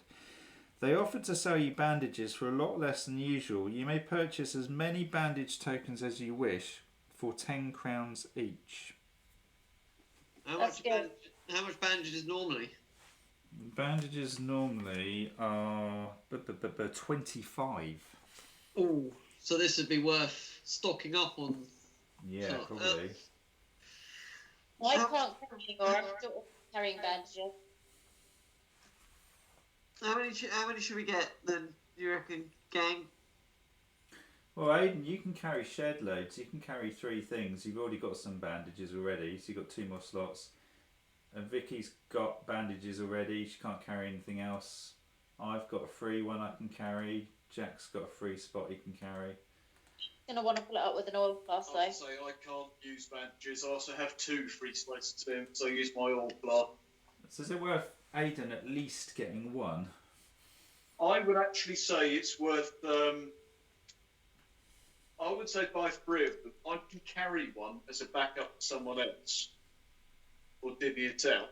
I can't use it, but it's a potentially handy thing to do. Yeah, since they're so cheap. Yeah. Husband's trying to off to me. So do you guys want to go for? Are you sure you want to go for 3 bandages? Because it does mean that when we do a dungeon run, if we start finding consumables, we're going to be chucking stuff on the floor potentially. Yeah, but they cost us 10, so chucking them then isn't that much for a wretch, really, is it? Yeah, that's a fair point. So But do you not need them and So- all that. are we agreed on 3 then, or? Yeah, free Yeah. ones. Okay, so who's going to take these? I'd suggest I say. Well, Aiden might as well max out. That's a fair point. So if they fills up, so that's 2 on 8. Are you going to take one, Liam? What was that, Vicky? Are you going to take one, Liam?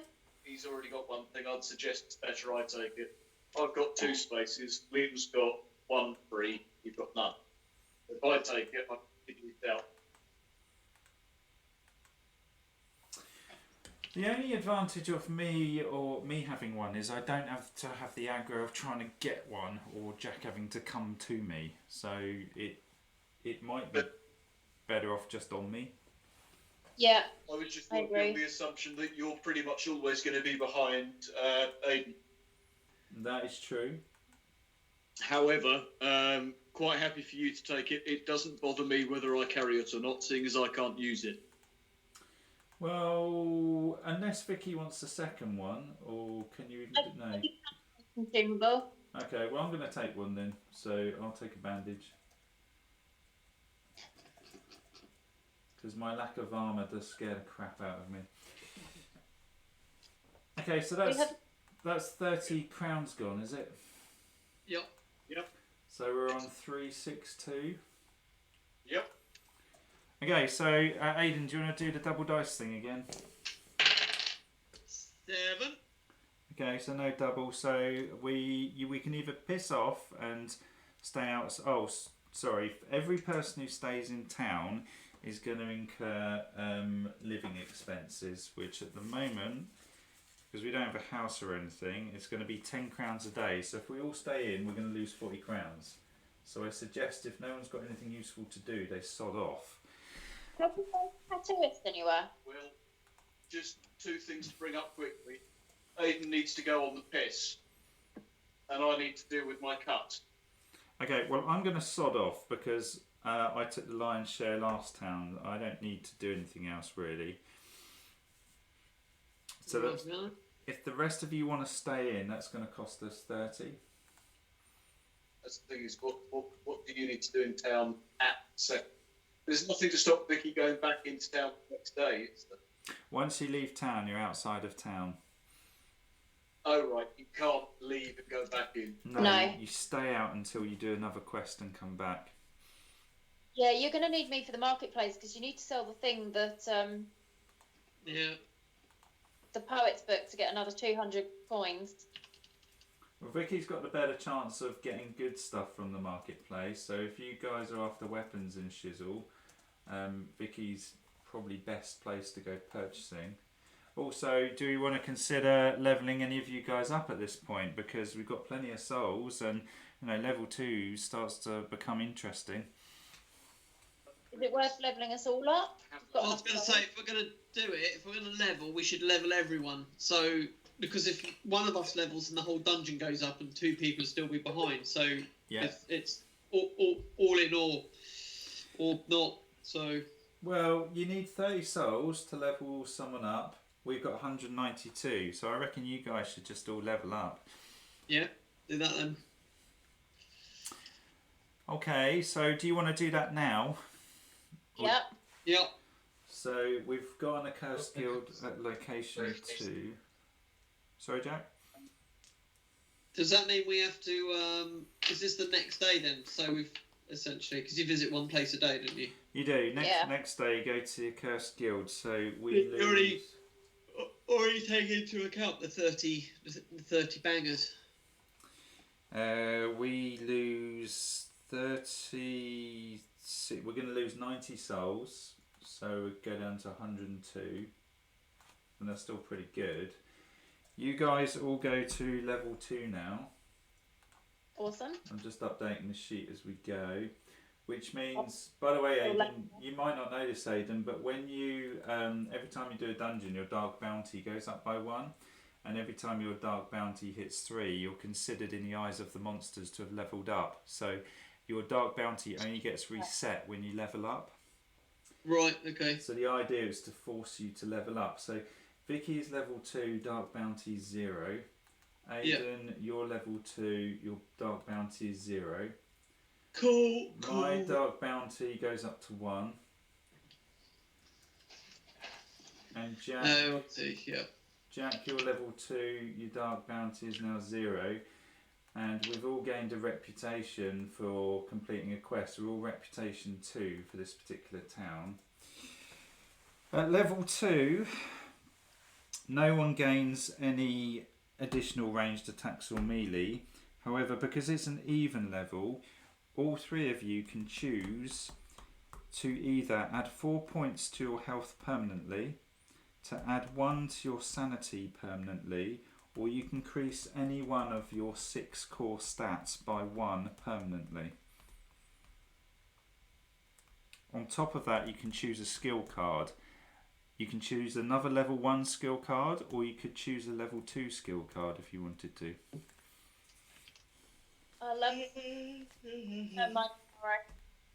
So you can always pick the skills another day, have a think about them, but in terms of stats, do you guys know what you want to do at all?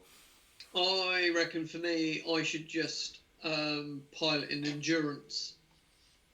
just become like the biggest, fattest tank in the world and just go, yeah, whatever, hit me. From experience, because I did exactly that when I played the Black Knights.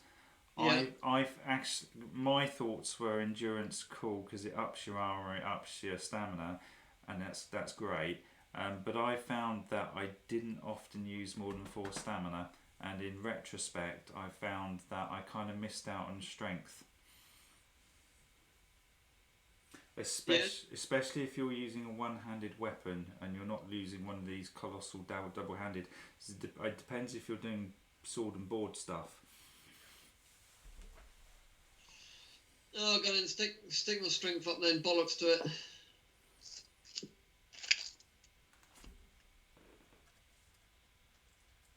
That's generally a good shout. It does mean your damage is going to be stinking when you're in attack mode.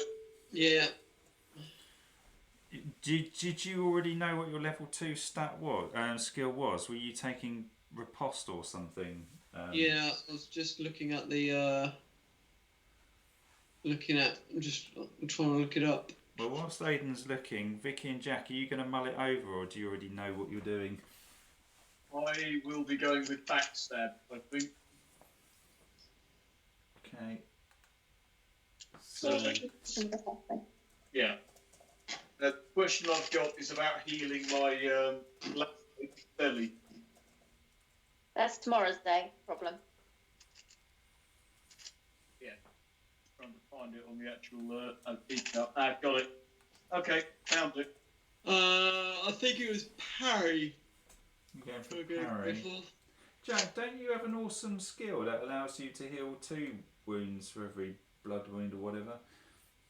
I do. It changes it to healing 2 for every blood wound I do. But isn't that kind of what you need, or is there a downside to it? it's not so much a downside as the next skill I particularly want to get. The next few I'll be after.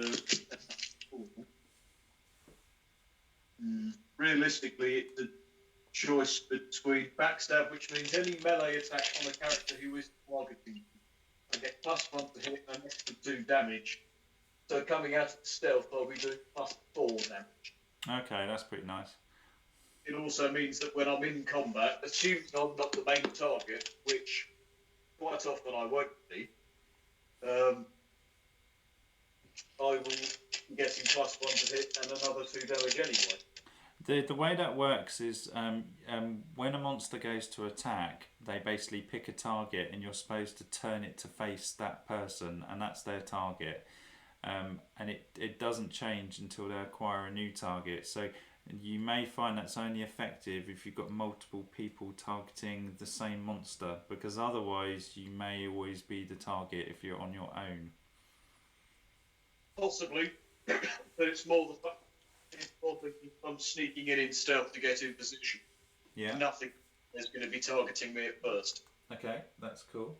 Do you know what you're doing on your stat, or are you undecided? I think strength is going to be my bet for the time being. Okay. Just it needs to be at 3. Yeah, and every point of strength is going to help you massively. Yeah, that's the trick, particularly as I will eventually be going to 2 small weapons that don't do a lot of damage. I need strength. Vicky, do you know what you're doing, or do you want to think about it? I'll handle my cards out tomorrow. Okay, that's cool. So I'll leave Vicky's for the moment then. So Jack's got backstab and +1 strength. Aiden's got +1 strength and parry. Is it, Aiden? Yeah. I've done mine. Vicky's going to think about hers. So you then have to roll on the event thing. Basically, double 1 is terrible. Double 6 is amazing. Nothing else counts. And all 3 of you need to do that. Alright, okay. 6. Nothing happens. I rolled a 4. I got a double 2. Nothing happens. I got a 6 and a 5. Okay. 11. Nothing happens. If you roll a 2, you lose 4 health and 2 sanity permanently. If you roll a 12, you gain 4 health and 2 sanity permanently. So that's that. Are you guys all staying in for another day? Well, I need to go see about my injury at the healer, Liam. Okay. Foot cut is one of the cheap ones. Okay, cool. Vicky, you staying in? I need to go to the market for everybody, don't I? Okay. Aidan, are you staying in, or are you going to join me outside? There's nothing else for me to do now, so I might as well come and sit by the campfire and sing Kumbaya. You have to wait a day. You need to go to the pub first. Go to the pub? Well, don't have to tell me twice. He's got insanity to cure.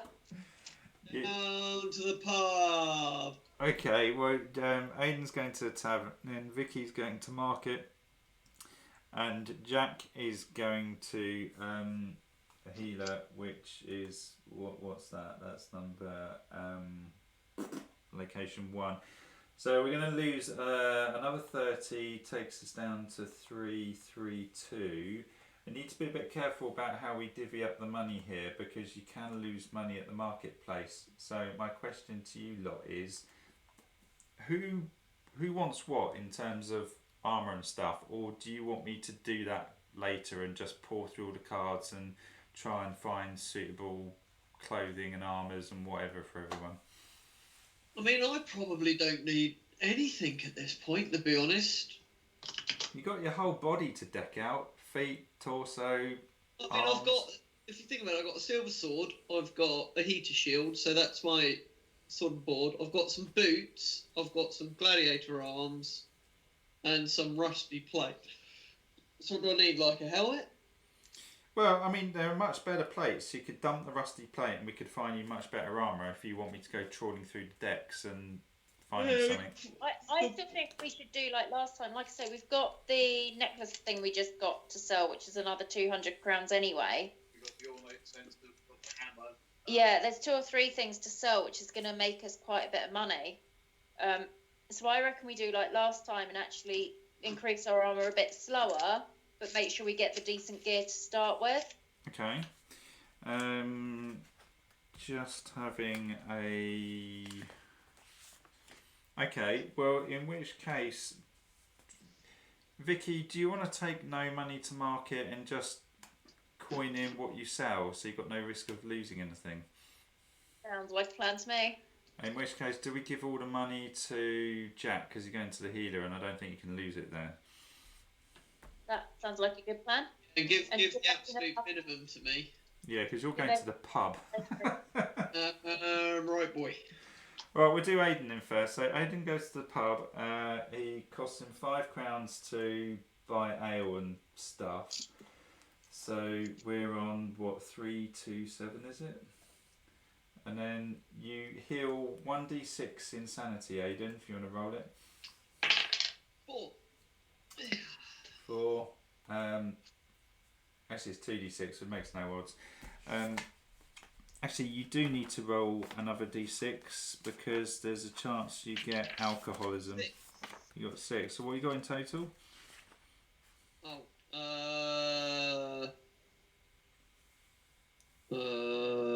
did I roll on the first one? Was it a 4? Rolled a 4 and then a 6, yeah.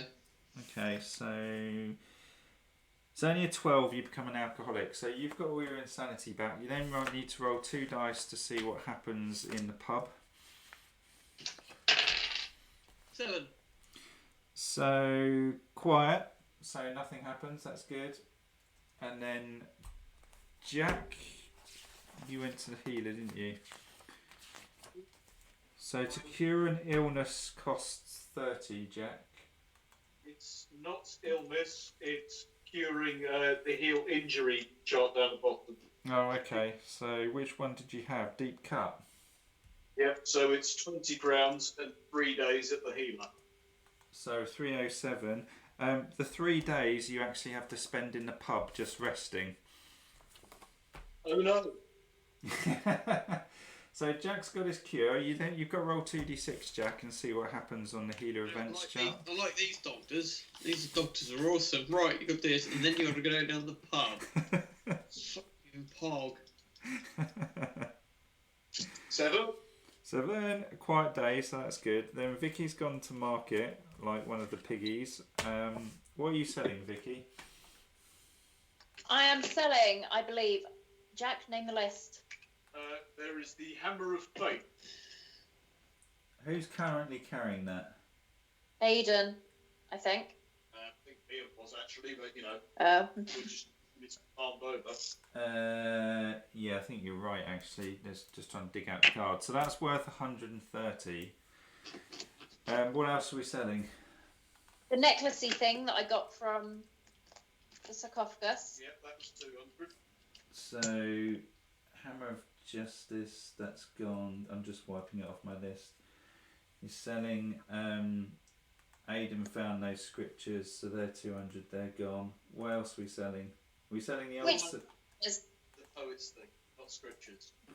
Yeah, the poet stuff. Are we selling the old censer that someone picked up? Yeah. Yep, that was 40. That was Jack had that, so getting rid of that. Anything else you want to get rid of? Yep, the hatchet that I'm carrying, bugger off. So, hatchet is worth a mighty 3. The shiv that I'm carrying, that can definitely go. You're getting rid of the shiv? Yep. That's your signature weapon. Either way, bugger off. The shiv sells for 10. Okay, cool. Any That's other me. crap we're getting rid of? Let's see, what else does Vicky... I haven't. I No, am not hoarding for one. surprisingly. Okay, do you want to add this stuff up? You got 200. Done it. You done it? A total of 383. Is that going to be enough to get us all what we need? Must be. Don't know, but we add that on to our existing 307. We can't add that on yet because I'm not carrying that down at the market. That is true. I'll note that separately. So we sold all that crap. Does anyone want anything in particular from the marketplace, or do you just want to shout out, I want armour, whatever, and do you want me to rake through and have a look? If you could rake through and have a look for me, but I basically just want to fill up all my armour slots, so like my head and I think I've got an accessory to have, and what else have I got? Would you rather have armour or evasion? I don't know what I've got so far. I've got an armour of 4 and an evasion of 8. I'll be suggesting that you probably want to... I think evasion probably fits my character better. You're going down the evasion route at the moment because your cape is +4 and your skin stitcher is +2. Then stick to evasion because I think it's better to stick on one track. Skin stitcher's +1, +2 armour on the skin stitcher, and +4 health. Yeah. Where is that? I'll be saying that possible. Well, evasion I can still use on a crit, can't I? Yes. But I would stick with evasion. Okay. What? Aidan, you're not going to be evading, are you? Because presumably you're going to use your parry ability instead, aren't you? Yeah, I've got the skill descriptor here. So what parry does is if you have a shield equipped, you may parry instead of evading. It says you roll 1d6 and match the following outcomes based on the type of shield. So it's light, you parry on a 3+, medium 4+, heavy 5+. If you're successful, you completely negate the attack. You currently have a medium shield made of wood and iron. Yeah, so it's a 4. Yeah, so it's a 4+. It's a bit of an odd one because surely evading, you just evade and you evade the attack. You just you don't take the damage. I presume they feel that a heavier shield is harder to move around as quickly. No, but what I mean is that it's a bit of a crappy skill until you marry it up with riposte. Okay, yeah. So, do you want to stick with your heater shield then, which is actually pretty decent? And do you want me... it's medium armour, so it's a medium shield, so it's 50-50, so that works. Shall I try and swap your rusty plate out, which is not great, for something a bit better? Yeah. Okay, and some head armour if I can find it or something. Yeah, and if you can find it, yeah. Okay, cool. Vicky's evasion. Jack, are you after evasion?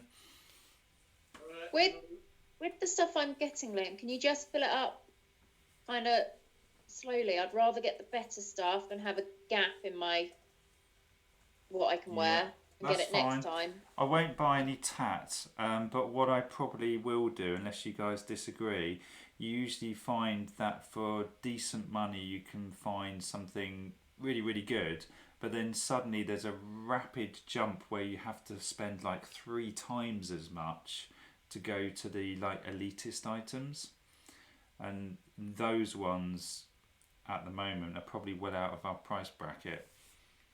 Yeah, that's fine. So are you happy with me going for like kind of B+ grade stuff? Yeah. Okay, Jack, what do you want? Do you want evasion or Armour for me. you want I think. armour? What I would say is I don't have the equipment to hand. I don't have the list of good hand, I don't think. Just trying to find it here. Weaponsmith. I think the composite bow is fucking expensive. Oh, never mind. Jack would like the composite bow if we can afford it. No, it's too expensive. Do you want a crossbow? There are some decent crossbows for good money, and they give you +1 to hit. I was thinking about it. The only reason I was looking at the composite bow instead, not now but later on, is because the composite lets you add your strength and perception, Yeah, it's pretty decent. which would put me on 8 as a backup weapon, which is quite tasty. Or if you used it then with your +1 strength and +1 perception and +1 to hit from your next quote, would be putting you on an insane amount of damage from rage. Yeah, that's interesting, isn't it? A composite bow is 450, and this is why I went for crossbow, because a light one is 50 and the crossbow is 60. So that you can see there's a massive price jump between the good and the amazing. Yeah, that's the thing is, maybe even a light crossbow would do fine for me as a backup weapon. I'm not worried about purchasing any other weapons for the moment. I'm happy using the woodcutter's axe. There's no point in wielding anything until I get to level 4. Okay, do you want me, since daggers cost feck all anyway, do you want me to just get you a pair of daggers? Because they're not going to cost much at all. Leave it for the moment, mate. Until I hit level 4, there's no point in me using them or using up my carry space. Okay, fair enough.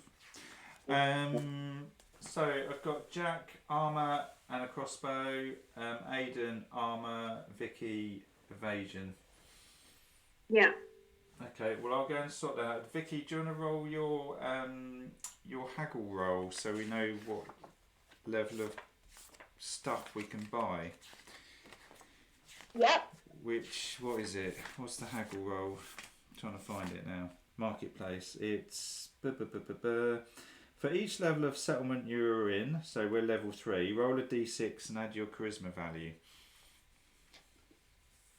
I think my charisma is 4. So 1d6 or 2d6? 3d6 because we're in a town. Oh, okay.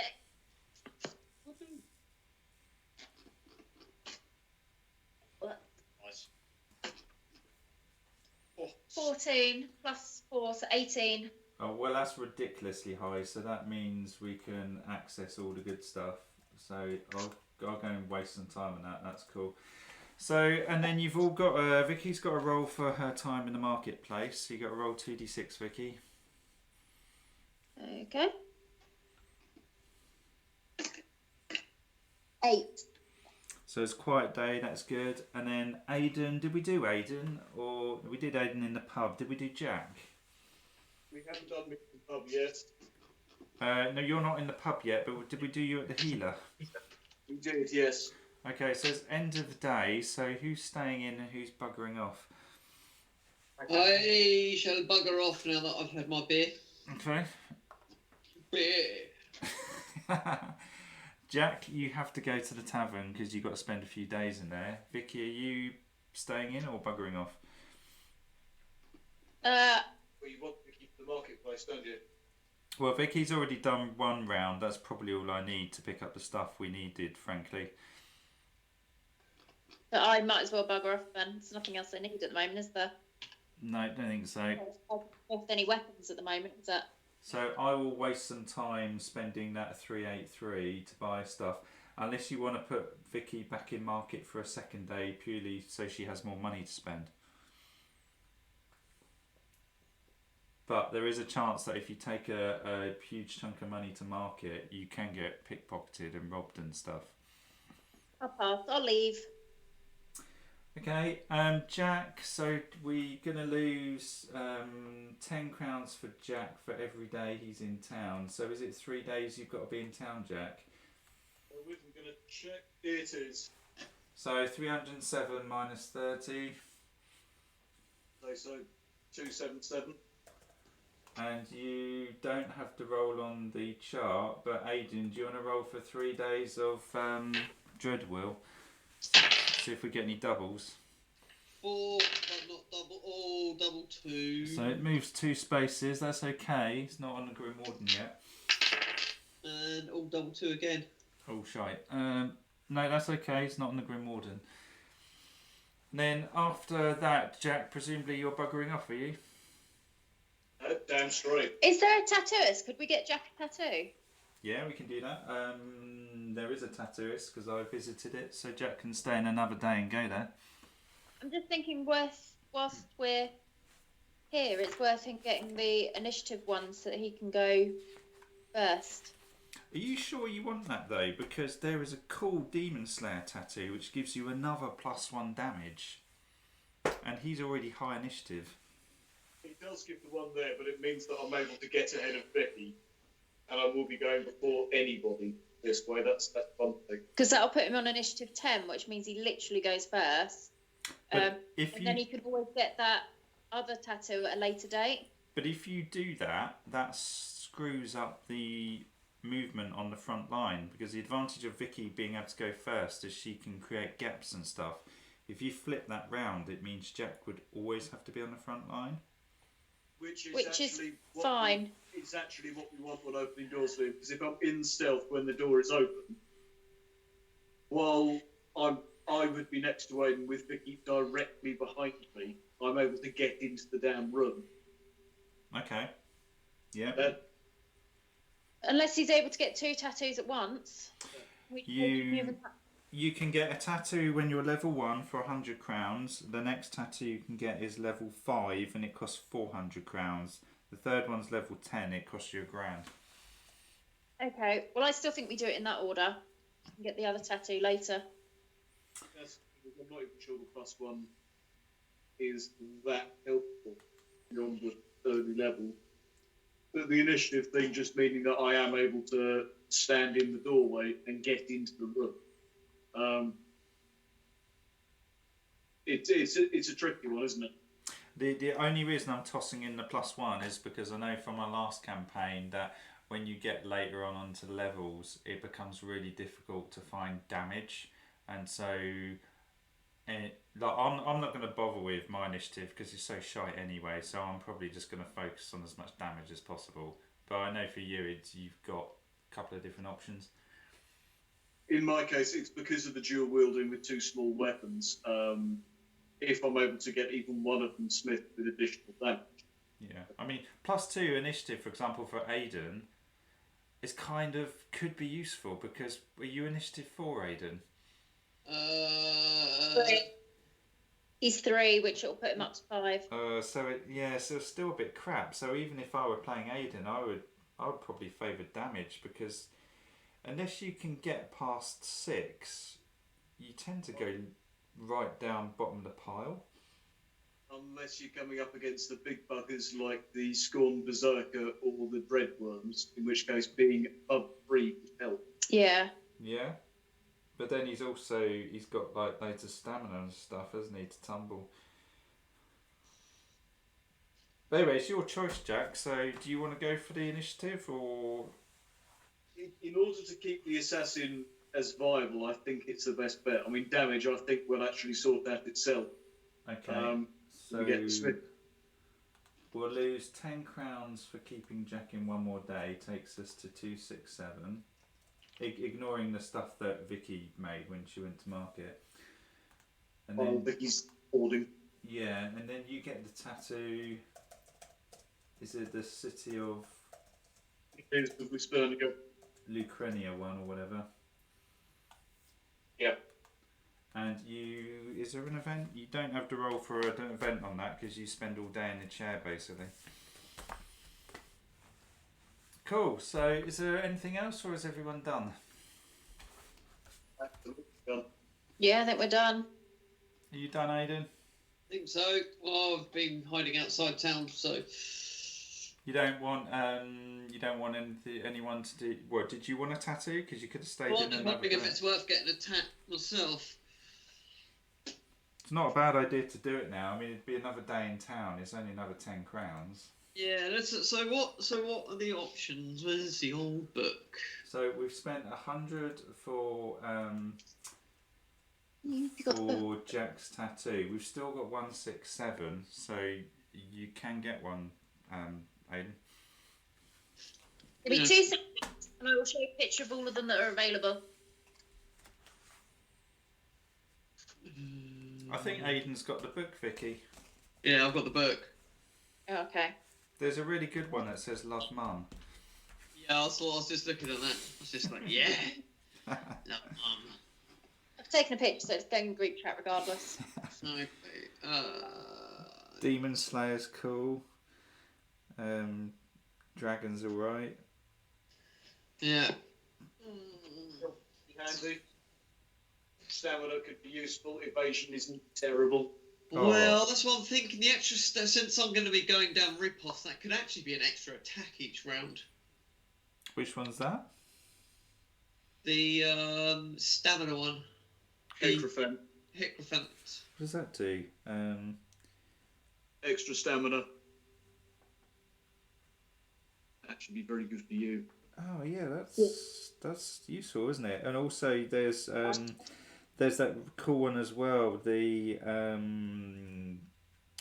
Archangel Metriel. +1 movement. Yeah. No, I still think the extra stamina, because that's essentially either an extra evade, which is 1 movement anyway. Oh, no, it's not. That's a tumble, isn't it? I'm thinking of. Yeah, it's an extra. I mean, potentially that's going to be an extra attack. Next level, that basically becomes an extra attack if I evade and roll the dice. So I reckon that's going to be the way forward. So you want to go for the, was it Hecrophant? Yeah, whatever a massive pant is. What on earth is a Hecrophant? Hecrophant. So you get, so your stamina goes up by 1. Okay, I'll sort out the sheet later. Jack's gone for the initiative one. So the tattoo will cost us 100 and another day in office. So we go down to 57. That's excluding the money Vicky made on top. Is there enough left in that pot for me to be able to get the Hecrophant tattoo? We could do that. It will just obviously eat into armours and stuff. So it's entirely up to you guys.